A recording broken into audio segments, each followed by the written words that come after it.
You may recognize Dr. Norman as your local veterinarian at Hammond Hills Animal Hospital, but did you know he's also a falconer? No, I did not. Riley Hale caught up with Dr. Norman to learn more about the oldest sport known to man.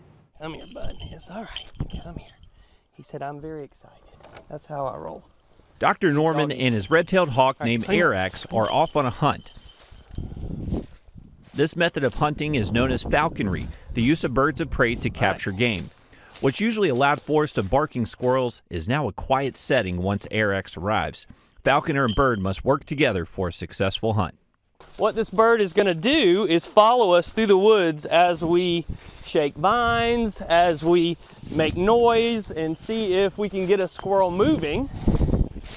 And then the bird just does what it does naturally. Dr. Norman is able to track Arax through a GPS locator, but the bells on his feet can be more of an indicator of a nearby target. After searching and scanning, Arax spots something. Still going. It's a squirrel. And after a long chase across multiple trees, Arax just misses pinning the squirrel on the ground. We had a great hunt today with a lot of awesome flights, and the squirrel escaped, and that's great. Bird got great workouts and great hunting experience. Dr. Norman is currently training 2 red-tailed hawks that he trapped recently. While you may think trapping these birds could hurt their population, it actually helps. And so the benefit that these falconry birds have in captivity with me is that they can fail and not catch stuff and still get fed. And so they're able to learn over and over what works and what does not. And birds that are in the wild population, that's why so many of the first-year birds don't make it. Dr. Norman allows his birds to free fly, meaning they can leave if they want. While some have left in the past, he was able to keep one red-tailed hawk named Autumn for 13 years. Just last year, he released her back to the wild. Felt like it was time for her to go back to the wild and contribute to the wild population, and I'm sure that she reproduced this year. Probably had a great clutch.